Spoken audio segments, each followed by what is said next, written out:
अच्छा, आज जो हमारा टॉपिक है वो है इटरेटिव स्ट्रक्चर। ठीक है, इटरेटिव स्ट्रक्चर दो तरह के होते हैं। एक होता है लूप और एक होता है जी हमारे पास रिकर्जन।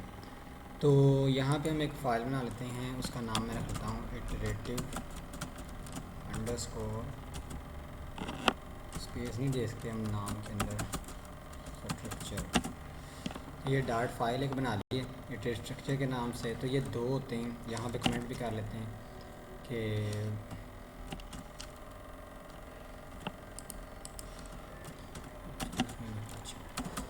देयर आर टू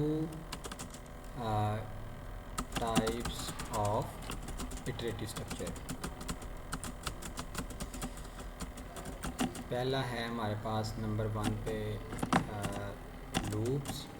ठीक है, लूप्स आगे दो तीन टाइप्स के हैं, फॉर लूप है, वाइल लूप है, डू वाइल लूप है, फॉर ईच लूप है, फॉर इन लूप है,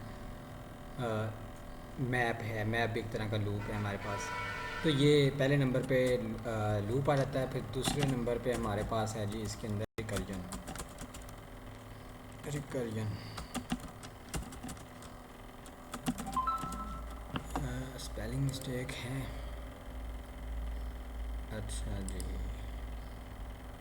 रिकर्जन ठीक हो गया। तो इसका मतलब क्या होता है इटरेटिव का? इटरेटिव का मतलब ये है कि जो अपने आप को ही रिपीट करे। ठीक है, इसको हम रिपीटेटिव स्ट्रक्चर भी कहते हैं। इसको स्लैश लगा के यहाँ पे कह देते हैं जो अपने आप क्या करे, रिपीट करे, रिपीटेटिव। तो अपने आप को जो है ये क्या कर रहा होता है, रिपीट कर रहा होता है एक ही काम को बार बार करने के लिए। इसमें सबसे पहले नंबर पे हमारे पास लूप्स हैं। लेट्स सपोज कि मैं यहाँ पे कहता हूँ कि मैंने एक ऐसा प्रोग्राम लिखना है जो हेलो वर्ल्ड को 10 मरतबा प्रिंट करे। ठीक है, तो एक तो तरीका ये है कि मैं क्या करूँ, उसको लिख दूँ जी 10 मरतबा print hello world, hello world, hello world, print 10 मरतबा लिखता जाऊँ। और दूसरा तरीका ये है कि मैं इटरेटिव स्ट्रक्चर यूज़ करूँ, एक ही लाइन लिखूँ, वो चाहे 10 मरतबा करना हो या 100 मरतबा करना हो या 10,000 मरतबा करना हो, वो एक ही लाइन काम कर दे। तो ये हमारे पास इटरेटिव स्ट्रक्चर जो है आ जाता है इसमें। अब इसमें लेट्स सपोज कि मैं एक मेथड बनाता हूँ, वॉइड प्रिंट हेलो वर्ल्ड, और इसके अंदर हम बताते हैं कि इंट कितने टाइम जो है हमने प्रिंट करना है। ठीक हो गया, एक पैरामीटर ले लिया, कितने टाइम जो है हमें प्रिंट करना है। तो मैं यहाँ पे एक फॉर लूप लेता हूँ। फॉर लूप का क्या है, सबसे पहले हम इनिशलाइज़ करते हैं। तो मैं यहाँ पे इसको शुरू करूँगा इंट। नॉर्मली अगर हमने एरे के ऊपर कोई फंक्शन परफॉर्म करना हो या लिस्ट के ऊपर करना हो तो 0 से स्टार्ट करते हैं, अदरवाइज़ 1 से स्टार्ट करते हैं। तो लेट्स सपोज मैं इसके वेरिएबल का नाम लेता हूँ i = 1। तो मेरे पास चूँकि एरे नहीं थी, मैं 1 से स्टार्ट कर रहा हूँ और फिर मैं कहूँगा i <= जब तक किसके इक्वल नहीं रहता, टाइम्स के। ठीक है, ऊपर वाले वेरिएबल्स के, ये बताएगा कितने टाइम चलना है। ठीक है, तो उसके बाद जो है हम कहेंगे i++। ये इसका क्या है, सिंटैक्स है। फॉर लूप आगे दो छोटी ब्रैकेट्स, ये इसकी जो है कंडीशन ब्रैकेट्स हैं। और फिर जो है इसके अंदर हमारे पास ये वाली बॉडी है इसकी। ठीक है, तो इसके अंदर हमारे पास यहाँ पे क्या चीज़ आ रही है, अब देखें यहाँ पे मैंने ये जो इतना पार्ट है इसको हम कहते हैं लूप इनिशलाइजेशन। ठीक है, कि हम लूप को क्या कर रहे हैं, इनिशलाइज कर रहे हैं कि यहाँ से लूप जो है क्या होगा, स्टार्ट होगा। फिर उसके बाद ये वाली जो इतना पार्ट है इसको हम कहते हैं लूप कंडीशन। ठीक है, और ये वाला पार्ट जो है हमारे पास इंक्रीमेंटल और डिक्रीमेंटल, यानी जो है ना स्टेप काउंटर हम इसको प्रोग्रामिंग के अंदर कहते हैं। ये स्टेप काउंटर लगा हुआ है। या तो स्टेप काउंटर क्या होता है, या तो स्टेप आगे जाएगा या स्टेप पीछे आएगा। ठीक है, तो यहाँ पे करना हो तो यहाँ पे हम i-, लिख देंगे। फिर ये लूप की कंडीशन सारी रिवर्स करनी पड़ेंगी क्योंकि अदरवाइज लूप चलना ही नहीं है। तो ये कह रहा है कि 1 से स्टार्ट करो और उसके अंदर एक ऐड करते रहो जब तक ये टाइम्स के इक्वल नहीं हो जाता। अभी यहाँ पे एरर आ रहा है, और क्या एरर है, एक्सपेक्टेड टू फाइंड। देखिए मैंने इसके ऊपर सेमीकोलन तो लगाया हुआ है, लेकिन अच्छा वो पिछले वाला ही अभी तक एनालाइज ही हो रहा है। अच्छा, अब इसके बाद हम क्या कहता हूँ, मैं कहता हूँ जी प्रिंट, और इसके अंदर मैं ले लेता हूँ जी टाइम हेलो वर्ल्ड। ठीक है, टाइम्स तक तो लूप चलना है ना, वो कह रहा है कि इतनी मरतबा चलना है। टाइम्स का मतलब है इतनी मरतबा चलना है, या कोई भी नाम दे दें इसको। अब इसके ये बाद जो प्रिंट है ये किस पे बेस करेगा? प्रिंट जो है ये बेस करेगा इस कंडीशन के ऊपर। ठीक है, इस कंडीशन के ऊपर के जब तक ये टाइम्स की वैल्यू नहीं हो जाती, अगर 10 से 10 मरतबा ये प्रिंट होगा। टाइम के अंदर अगर हम 15 देते हैं, 15 मरतबा प्रिंट होगा, अगर एक देते हैं तो एक मरतबा ही प्रिंट होगा। तो हमने अभी कंडीशन तो नहीं दी, कंडीशन ही लगी हुई है वो। तो यहाँ पे हम यहाँ पे क्या कहेंगे, क्या नाम रखा है मैंने मेथड का, प्रिंट हेलो वर्ल्ड। ठीक है, तो इसको जो है यहाँ पे मैं करता हूँ इंपोर्ट। लेट्स सपोज मैंने 15 इसका दिया, 15 मरतबा करना है। अभी यहाँ पे एरर आ रहा है कि फ़ाइल जो है इंपोर्ट नहीं है। तो इंपोर्ट कैसे करेंगे, इसके ऊपर क्लिक करेंगे। अभी ये कह रहा है कि इज़ नॉट डिफाइन, ठीक है, कि मेरे पास लाइब्रेरी डिफ़ाइन नहीं है। तो ये क्लिक करेंगे, ये बल्ब आ जाएगा, इसके ऊपर करेंगे। अभी इसके अंदर सजेशन नहीं दे रहा। इसको क्या करते हैं फिर हम बाई हैंड भी इंपोर्ट कर सकते हैं। लेट्स सपोज कि मैं यहाँ पे ये वाली चाहे कॉपी कर लें या जो भी कर लें, उसकी फ़ाइल का क्या नाम है जी हमारे पास, इटरेटिव स्ट्रक्चर। मैं यहाँ पे लिखूँगा, स्पेलिंग एग्जैक्टली वही फाइल वाले लिखने हैं, इटरेटिव स्ट्रक्चर। ये आ गया मेरे पास, ठीक हो गया जी, फ़ाइल इंपोर्ट हो गई है। तो फ़ाइल इंपोर्ट हो गई है, तो अब जो है मैं इसको यूज़ कर सकता हूँ। तो जैसे ही मैं इसको रन करूँगा तो ये 15 मरतबा हेलो वर्ल्ड जो है प्रिंट होना चाहिए। तो यहाँ पे देखें कि उसने हेलो वर्ल्ड 15 टाइम जो है प्रिंट कर दिया। ठीक है, मैंने वो कंडीशन दिखाई है। अच्छा, यहाँ पे अब हमने ये इसमें हमने कहाँ लगाई है कंडीशन कि ये 15 तक चलेगा? ये हमने इसके अंदर डाटा पास किया ना, 15 ये इसके अंदर डाटा पास कर दिया। अच्छा, ये गया इसके अंदर, और इसको हमने यहाँ पे रिप्लेस कर दिया कि जितने भी वैल्यू देगा उतनी मरतबा प्रिंट हो जाएगा। तो यहाँ पे बेसिकली 15 आया है, ठीक है, टाइम की वैल्यू 15 आई है। अगर मैं यहाँ पे लिख दूँ 10, फिर ये टाइम पास करने की ज़रूरत नहीं है। हाँ, फिर ठीक है, तो ये 10 मरतबा प्रिंट कर देगा, हर मरतबा 10 मरतबा ही करेगा। तो ये 10 मरतबा उसने प्रिंट कर दिया। लेकिन अगर मैं टाइम लिखूँगा तो फिर टाइम के अंदर जो वैल्यू प्रिंट पास हुई होगी, अब लेट्स सपोज अगर इसको मैं कहता हूँ ना कि 150 मरतबा कर दो, तो मुझे 150 मरतबा प्रिंट हेलो वर्ल्ड लाइनें लिखने की ज़रूरत नहीं है। ये तो सिंपल फॉर लूप है। हाँ, सिंपल फॉर लूप है। ये 150 मरतबा उसने हेलो वर्ल्ड जो है ये प्रिंट कर दिया है। ठीक हो गया जी, तो ये हमारे पास आ गया जी फॉर लूप। अब इसी काम को अगर हमने वाइल लूप के साथ करना हो, मैं इसको ना कह देता हूँ फॉर, और इसका नाम भी इधर चेंज कर देते हैं, एरर आ गया होगा फॉर। अब मैं इसको वाइल के साथ करता हूँ, ठीक है जी। यही वाला जो लूप है, जो काम किया है हमने, इसको हम किसके साथ करते हैं, वाइल लूप के साथ। अब उसका जस्ट सिंटैक्स डिफरेंट है, बाकी सारा जो है काम सेम ही है। तो उसके अंदर क्या आएगा, पहले हम लिखेंगे वाइल और इसके आगे 2 ब्रैकेटें लगेंगी, इसके अंदर सिर्फ कंडीशन आनी है। तो लेट्स सपोज कि मुझे जो इसका ये वाला पार्ट है ना, ये इंट आई, ये लूप से बाहर आएगा यहाँ, ठीक हो गया। इसके अंदर सिर्फ कंडीशन आएगी, मैं यहाँ पे कह दूँगा less than equal to times, जितने मरतबा कहा गया है। और जो इंक्रीमेंट है वो आएगा इसके अंदर, ठीक है। उसका क्या आता है कि उसका सारा ही एक लाइन में आ रहा था, इनिशियलाइजेशन, कंडीशन और स्टेप काउंटर। यहाँ पे इनिशियलाइजेशन बाहर है, कंडीशन जो है लूप की इसके अंदर है, और ये जो इंक्रीमेंट स्टेप काउंटर है वो किसके अंदर आएगा, लूप की बॉडी के अंदर आएगा। तो यहाँ पे पहले मैं कहूँगा प्रिंट करवाओ, क्या प्रिंट करवाना है, हेलो, इसको हम कह देते हैं जी हेलो वर्ल्ड की बजाय हाय डियर, ठीक है, ताकि हमें पता चले कि ये डिफरेंट प्रिंट हुआ है। और इसकी जगह पे हम लिखेंगे i++।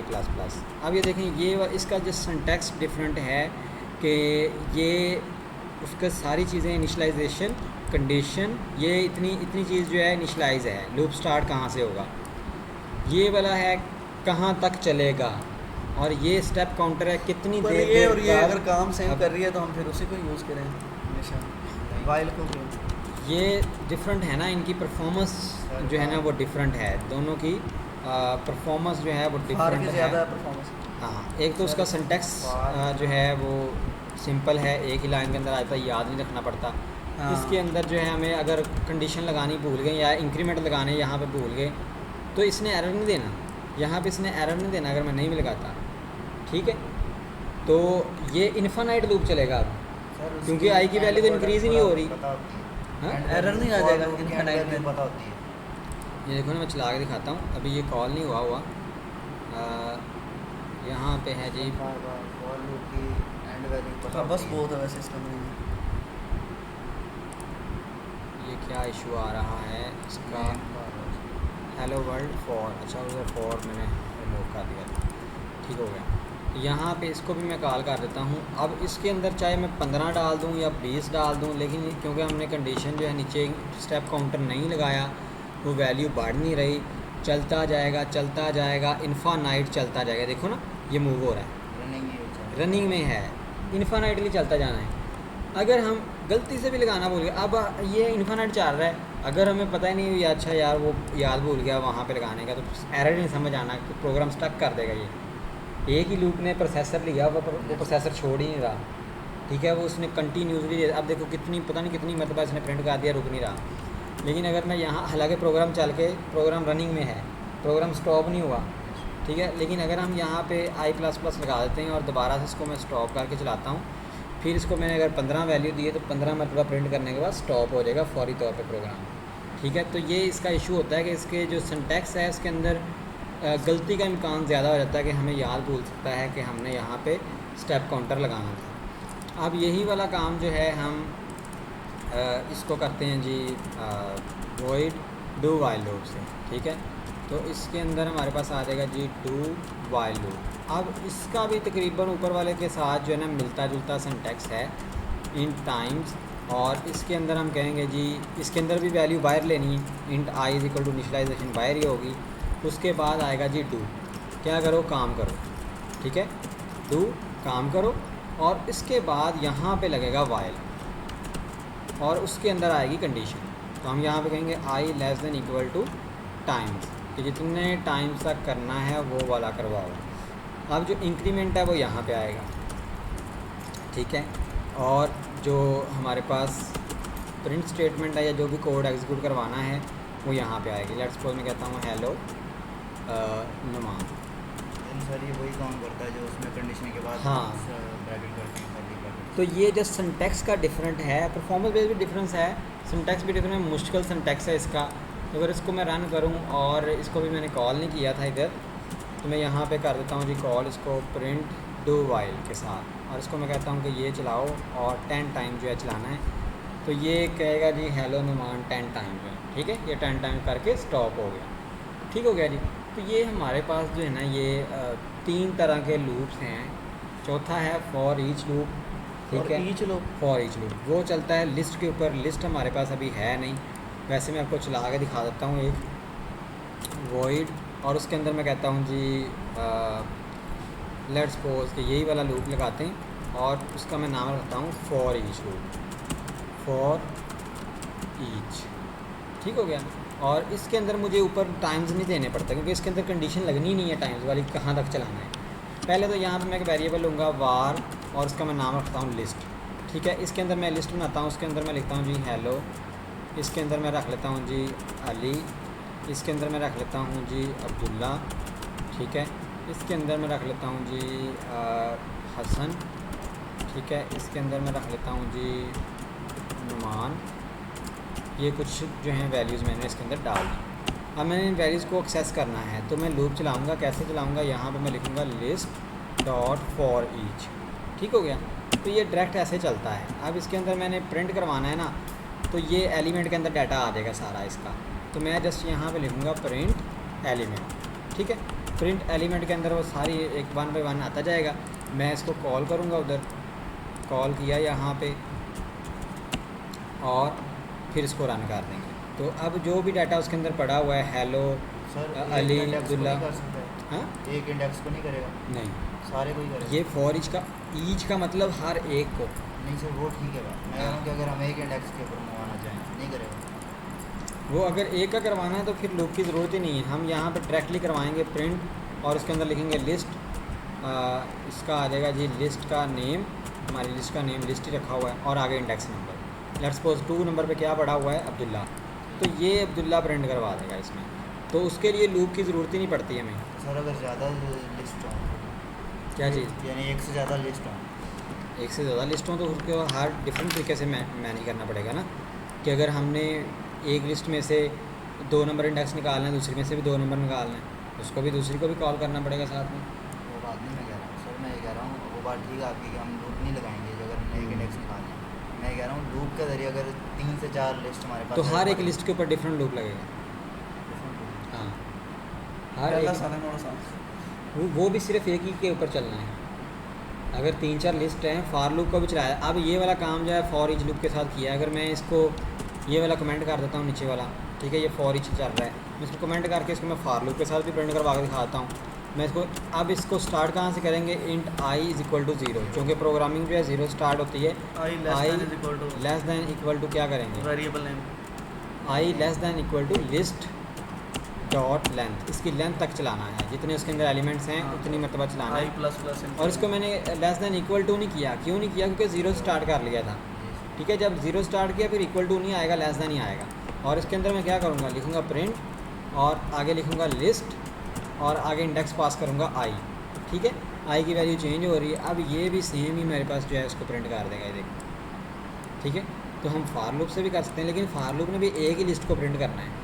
दो लिस्ट को तब फार लूप प्रिंट कर सकता है इकट्ठा, या तीन लिस्ट को, अगर तीनों लिस्ट की जो लेंथ है वो सेम हो, क्योंकि इसने चलना लेंथ तक है। अब लेट्स सपोज कि मैं आपको यहाँ पे देखते हैं लॉजिकल एरर आएगा अभी। मैं लेट्स सपोज कि यहाँ पे कहता हूँ रोल, ठीक है, या रोल्स कहता हूँ। Rolls is equal to let's suppose कि मैं कहता हूँ एक है हमारे पास एडमन, एक है हमारे पास रिसेप्शनिस्ट, ठीक है, रिसेप्शनिस्ट जो भी स्पेलिंग है मतलब ऐसे लिख रहे हैं, और एक मरतबा है, एक है हमारे पास सेलमैन। ठीक है, ये 4-5 रोल मैंने लिख दिए यहाँ पे। ठीक है, स्पेलिंग मिस्टेक आ गई यहाँ पे, इसके अंदर भी है। ठीक हो गया। अब मैं अगर इसको चलाता हूँ, अब देखना यहाँ पे, क्योंकि इनकी लेंथ सेम नहीं है। ठीक है, ऊपर वाले की कितनी है 0 1 2 3 4 5 6, इसकी कितनी है 3। ठीक है, और अब यहाँ पे अगर मैं कहता हूँ कि रोल्स में से आई निकालो, तो यहाँ पे आप देखें कि रोल्स लगा हुआ है। ठीक है, ये प्रिंट माय नेम आ गया है, रोल लगा हुआ है। इसको अगर हम रन करें तो अभी आएगा एरर। ठीक है, क्या एरर आया, invalid value not in inclusive range, क्योंकि ये आई की वैल्यू यहाँ पे 4 होगी और इसके अंदर 4 नंबर इंडेक्स एग्जिस्ट ही नहीं कर रहा, ना 3 नंबर कर रहा है। कितना मैक्सिमम इंडेक्स है, 2 नंबर, 0 1 और 2। तो इस वजह से मल्टीपल जो हमारे पास हैं लिस्ट, उनके ऊपर डिफरेंट लूप लगेंगे उनकी लेंथ के मुताबिक। ये नहीं कि एक की लेंथ 50 है, एक की 40 है, तो दोनों के ऊपर सेम लूप नहीं चल सकता। समझ आएगी नहीं, तो ये चीज़ है।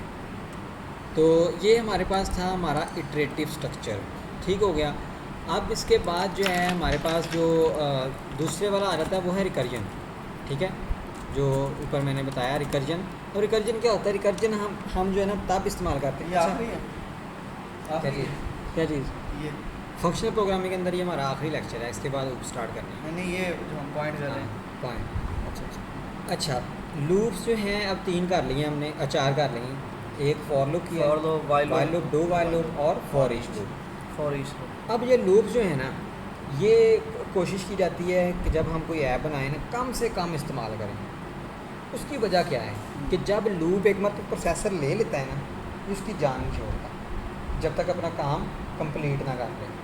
अगर तो डाटा सेट जो है हमारा है हज़ारों में, मतलब कि 5000 डाटा रिकॉर्ड्स हैं, 4000 रिकॉर्ड, 10,000 रिकॉर्ड, 15,000 रिकॉर्ड्स हैं, फिर तो 4-5 सेकंड 10 सेकंड के बाद जो है छोड़ देगा।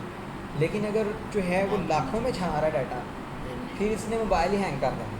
अच्छा, ठीक है, और उसकी वजह ये है कि जो भी हमारा लूप होता है उसकी जो टाइम कम्प्लेक्सिटी है और जो उसकी स्पेस कम्प्लेक्सिटी है वो लेता है n स्केयर के अंदर। अगर एक लूप लगा हुआ है उसका मतलब है उसने n टाइम जो है प्रोसेसर का लेना है। अगर हम नेस्टेड लूप लगा दें n स्केयर बन जाएगा, अगर हम नेस्टेड का नेस्टेड लगा दें वो n की क्यूब बन जाएगा। मतलब एक टाइम को करने मतलब कि नेस्टेड लूप इतना पावरफुल होता है। अगर आप उसको 1,00,000 का रिकॉर्ड है ना और हम उसके ऊपर नेस्टेड लूप चला दें, हम कहेंगे नेस्टेड लूप चलाओ, उसको एग्जीक्यूट करने के लिए सुपर कंप्यूटर चाहिए 1,00,000 के रिकॉर्ड तक। इस सिस्टम को वैसे बिठा देगा वो, इस प्रोसेसर के अंदर उसने जान ही नहीं छोड़नी। अगर हम उसके ऊपर मतलब कि ट्रिपल नेस्टेड लूप लगा दें, n की क्यूब जिसे हम कहते हैं, ठीक है, एक लूप है उसके अंदर एक और लूप है उसके अंदर एक और लूप है, अगर ये चला दें फिर तो इसने सिस्टम ही हैंग कर देना, चलना ही नहीं, कुछ भी नहीं चलने देना, उसने विंडो भी नहीं चलने देनी। तो इसलिए हम लूप्स का इस्तेमाल जो है कम से कम करते हैं, क्योंकि ये स्टक कर देता है प्रोसेसर को। उसकी जगह पे हम करते हैं रिकर्जन। अब रिकर्जन क्या होती है, रिकर्जन क्या करती है, जो भी हम काम कहेंगे ना, चाहे यही काम करवाना है, मैंने प्रिंट ही करवाना है, ये क्या करेगी, उसको 2 हिस्सों में तोड़ देगी। ठीक है, एक हिस्सा लहदा रख देगी, एक हिस्से को पहले एग्जीक्यूट करेगी, जब हो जाएगा फिर दूसरे को पकड़ेगी, फिर एग्जीक्यूट कर देगी। अब इसमें क्या तरीका है, पहले जो इसने 2 हिस्से किए पहले वाला पकड़ेगी, उसका आधा करेगी, फिर उसका जो पीछे बचेगा उसका आधा करेगी, वो बचते बचते एक पॉइंट रह जाएगा, पहले इसको जैसे करेगी फिर sorting इसको में करेगी। जैसे पाइपलाइन binary- में होता है। binary जैसे sorting हाँ पाइपलाइन में भी होता है कंसेप्ट इस्तेमाल, और बाइनरी सॉर्टिंग और सर्चिंग के अंदर भी इस्तेमाल होता है ये वाला। तो उसको हम बाइनरी ट्रीज भी कहते हैं कि दो हिस्सों में डिवाइड करते जाते हैं। रिकर्जन का काम ये क्या काम करता है, इसका लॉग के अंदर कम्प्लेक्सिटी बनती है। मतलब अगर 10 अगर जो है कोई लूप टाइम ले रहा है ना 1,00,000 सेकंड, लूप के साथ अगर काम कर रहे हैं, अगर लूप 1,00,000 सेकंड ले रहा है तो अगर हम रिकर्जन के साथ करेंगे वो 10 सेकंड लेगा, ठीक है। तो 1,00,000 में log n में आ जाती है इसकी कम्प्लेक्सिटी, तो ये बहुत ज़्यादा फास्ट चलता है। तो रिकर्जन के अंदर क्या होता है कि हम कोई मेथड लिखते हैं, लेट्स सपोज कि मैं यहाँ पे कहता हूँ जी void print hello, और इसको मैं कहता हूँ जी रिकर्जन, ठीक है, रिकर्जन, ठीक है जी। इसके अंदर मुझे कंडीशन नहीं लगाने की ज़रूरत, मैं यहाँ पे कहता हूँ जी प्रिंट, ठीक हो गया, प्रिंट दिया मैंने, और यहाँ पे मैंने कहा जी हेलो। अब ये इन्फानाइट पहले चला के दिखाता हूँ। अब इसके अंदर होता क्या है कि ये फंक्शन अपने आप को कॉल कर लेता है, ठीक है। ये मैंने इसको इसके अंदर ही कॉल कर दिया। जब फंक्शन अपने आप को ही कॉल कर लेगा ना, उसको हम कहते हैं रिकर्जन, ठीक है। अब मैं अगर इसको चलाऊँ, ये इसको मैंने कॉल नहीं किया, वो पहले कॉल करवाते हैं। तो अभी मैंने इसको चूँकि ब्रेक नहीं किया हुआ, ये इन्फानाइटली चलेगा। आई होप सो कि ये इन्फानाइट ही चलना चाहिए, ठीक है। तो यहाँ पे जो है अभी नहीं चला, हाँ देखो ये किसका एरर है, अच्छा ऊपर वाले का ही है, अभी वो हमने ख़त्म नहीं किया था।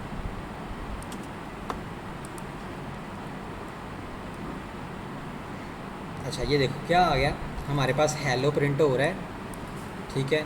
और अब देखो ये इन्फानाइट इसलिए चलाया नहीं है, जब इसको पता चला ना ये इन्फानाइट काम कर रहा है, उसने क्या किया है, उसने स्टैक ओवरफ्लो का एरर दे दिया कि भाई ये काम नहीं है। अब फार लूप होता है, उसने चलते ही रहना था, उसने प्रोसेसर की जान छोड़नी नहीं थी।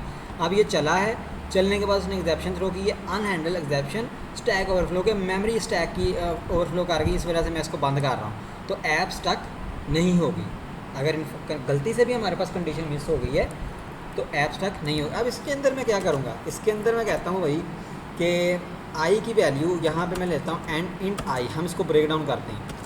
आई क्या कहते हैं, हम 1 से स्टार्ट करो, हेलो वर्ल्ड प्रिंट करो, ठीक है। और जब आई की वैल्यू यहाँ पे हम कंडीशन लगाएंगे, if I is equal to, ठीक है। जब 50 हो जाए क्या कर दो, ब्रेक कर दो। किसको ब्रेक करना है, यहाँ ब्रेक स्टेटमेंट नहीं अलाउ कर रहा हमें, तो हम इसको क्या कहेंगे, रिटर्न स्टेटमेंट करवा देंगे, भाई यहाँ से आगे जाना ही नहीं, नीचे वाला काम ही नहीं करना।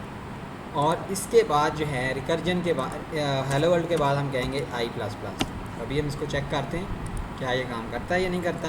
तो हम इसको डिफरेंट तरीक़ों से जो है ना ये इसको लगा सकते हैं। अब देखें इसने 50 मरतबा किया, लेकिन इसके अंदर एरर है, 50 मरतबा उसने कर दिए। कहाँ पे आया जी एरर,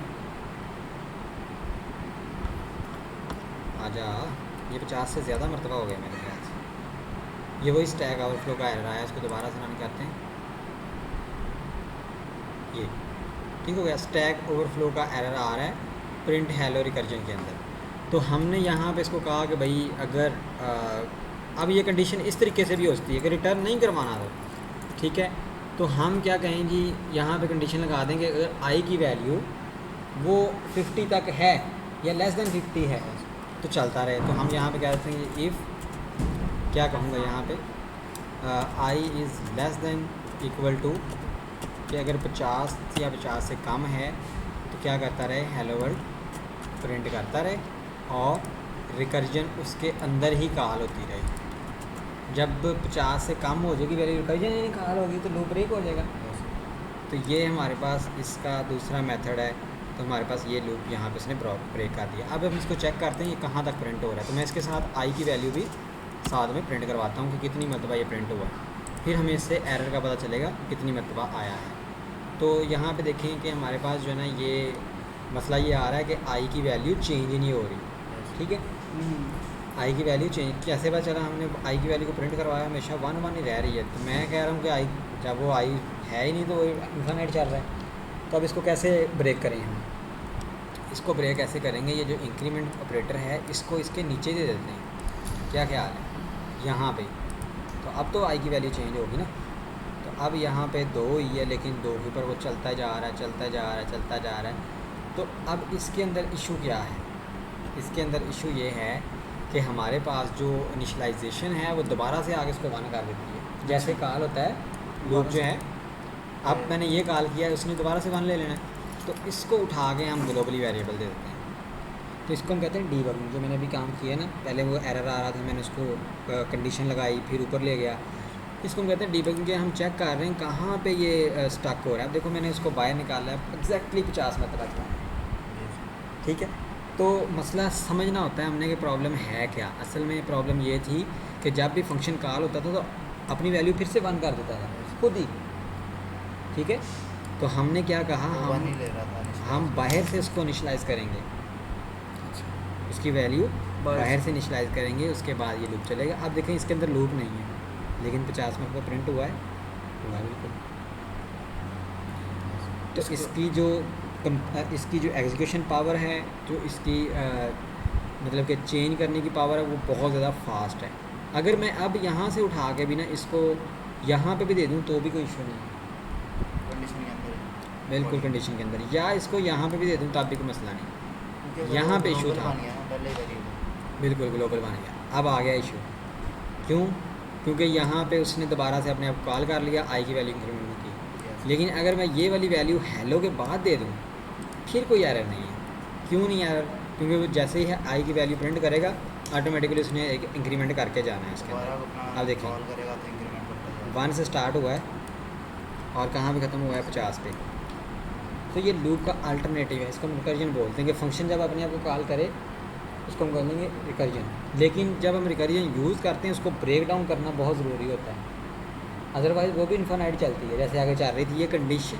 इसके लिए हम इफ़ कंडीशन का इस्तेमाल करते हैं, ब्रेक डाउन करने के लिए इफ़ कंडीशन का इस्तेमाल करते हैं। और इसके अंदर हमने कंडीशन ये लगाई है कि अगर आई की वैल्यू लेस दैन 50 है तब तक चलाते रहो, साथ में आई को इंक्रीमेंट भी करवाया है, ठीक है। तो फिर ये हुआ है। अब अगर मैं यहाँ पे इंक्रीमेंट की बजाय यहाँ पे लिख दूँ i is equal to i plus 1, तो इसका सेम मतलब है जो आई प्लस प्लस का था। अगर आई प्लस 2 कर दें तो दो के साथ, हाँ 2 के साथ होगा। ये इसका और उसका सेम ही। अब अगर इसको प्रिंट करके देख लेते हैं, ये इसका सेम ही आएगा, 50 आ गया। अब अगर यहाँ पे मैं 2 करता हूँ तो हाँ ये मेरे पास गैप ले आएगा, गैप ले आया 1 3 5 7 9, ठीक है। तो 49 तक चला है। अगर आई माइनस 2 करें तो इंक्रीमेंट होगा ही नहीं, वो आई माइनस करने 1 से स्टार्ट किया और 0 से चलेगी, इन्फिनाइट लूप चल जाना। फिर अच्छा अगर -2 करना है फिर इसको ग्रेटर दैन कर दो, अच्छा, इसका मुंह दूसरी तरफ कर दो, फिर चलेगा नहीं, ठीक है। क्योंकि अगर माइनस में कह दिया तो हमेशा कंडीशन सेटिस्फाई रहेगी कि आई जो है माइनस जो भी वैल्यू पॉजिटिव से छोटी होती है ना, तो हमेशा वो लूप चलता ही रहेगा, या वो जो एग्जीक्यूशन है चलती रहेगी। अब इसको हम इस तरीके से भी लिख सकते हैं, यहाँ पे ओवरलोड ऑपरेटर यूज़ करें, यहाँ पे हम लिखें जी इज़ इक्वल टू 1। इसका भी सेम मतलब है आई प्लस प्लस का, हाँ 1 में इंक्रीमेंट हो जाएगा, 1 में इंक्रीमेंट हो जाएगा, समझ इस चीज़ में। तो ये सेम ही काम कर रहे हैं। या फिर मैं इस तरीके से लिख दूँ प्लस प्लस आई, इसका भी सेम मतलब है, लेकिन ये पहले ऐड करेगा फिर उसके बाद आगे जाएगा। वो पहले काम करवाएगा फिर बाद में ऐड करता है। तो ये पोस्ट इंक्रीमेंट है, वो प्री इंक्रीमेंट है, सॉरी ये प्री इंक्रीमेंट है, वो पोस्ट इंक्रीमेंट है, ठीक हो गया। तो इसका भी ऐसे ही चलना है। अगर मैं यहाँ पे करवाऊँ, ये देखें 50 ही प्रिंट हुआ है, कोई फ़र्क नहीं आ रहा। तो ये सेम ही है हमारे पास। तो ये आज के सर अगर कॉम्प्लेक्स प्रोग्राम हो तो फिर फ़र्क आएगा किस चीज़ में? तो सर ये प्री इंक्रीमेंट पहले इंक्रीमेंट कर रहा है, बाद में आई की वैल्यू हमारी स्टेटमेंट ही ऊपर पड़ी हुई ना, फिर उसको नीचे लेके आना पड़ेगा, तब फ़र्क पड़ेगा, ऐसे नहीं फ़र्क पड़ रहा है। वो तो सर है तो ये सिंपल ही ना, लेकिन आप जैसे बात कर रहे हैं कॉम्प्लेक्सिटी में अगर कॉम्प्लेक्स प्रोग्राम आ गया फिर इसमें लाजमी फ़र्क करना है, क्योंकि पोस्ट और प्री में बहुत बड़ा फ़र्क होता है।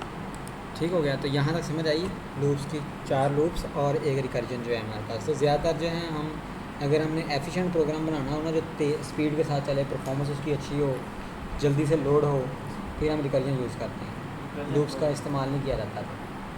ठीक है। अब अगर ये वाला ही हमने चलाना हो, जैसे ये लिखी हुई है लिस्ट, मैं कहता हूँ ये वाले प्रिंट करवाओ, तो इसके अंदर क्या करेंगे हम, इसकी लेंथ तक चला देंगे बस, ऐसे ही है ना। इसकी लेंथ तक चला, पहले मैं यहाँ पे वेरिएबल ले लिया, तो हम इसके अंदर अब इसको चलाना हो रिकर्जन के साथ, क्या करूँ फिर मैं, आई की वैल्यू हो रही है स्टार्ट 1 तक, ठीक है, और मैं इसको कहता हूँ कि ये वाला जो है ना कंडीशन चलाओ, लेकिन वो नीचे वाली रिमूव करनी पड़ेगी फिर। चले मैं एक और फंक्शन ले लेता हूँ और उसको मैं कहता हूँ जी वॉइड प्रिंट लिस्ट, और इसके अंदर मैं कहता हूँ जी ये लिया, और एक वेरिएबल जो है हमारे पास पहले ऑलरेडी बाहर पड़ा है, या हम कोई और वेरिएबल ले लेते हैं, लेट्स सपोज के इंट इंडेक्स ले लिया, इंडेक्स इज इक्वल टू 0, क्योंकि 0 इसकी इंडेक्सिंग 0 से स्टार्ट होनी है। तो मैं यहाँ पे कहता हूँ कि if index is less then list dot length, इसकी लेंथ से जब तक कम है चलाते रहो, ठीक है। और क्या करना है अंदर प्रिंट करना है, और प्रिंट के अंदर क्या करना है जी हमने लिस्ट का मेथड कॉल करेंगे, उसके वेरिएबल कॉल करेंगे, और वेरिएबल के अंदर हम इंडेक्स पास कर देंगे, ठीक है।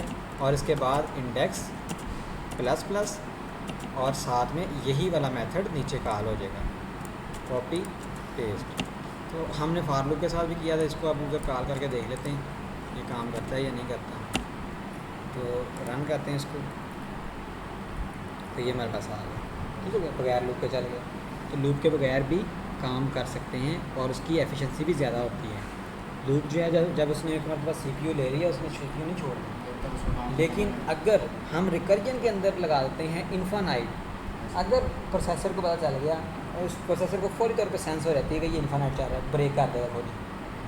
लेकिन उधर नहीं ब्रेक होना, उधर मोबाइल हैंग हो जाएगा, मोबाइल चलना बंद हो जाएगा, मोबाइल बंद कर देगा उसका, लेकिन लूप नहीं चलना बंद होगा।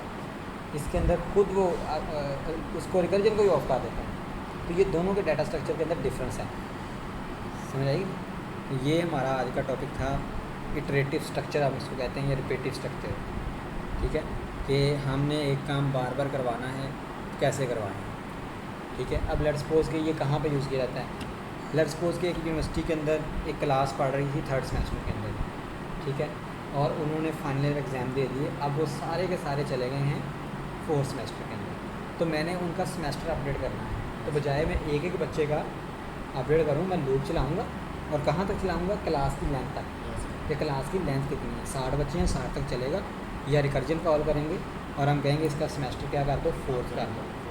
तो बजाय मैं एक एक बच्चे का करने की बजाय लूप या इटरेटिव स्ट्रक्चर अप्लाई करूँगा, और वो सारों का एक ही सेकंड के अंदर सेमेस्टर 4 कर देगा 3rd से।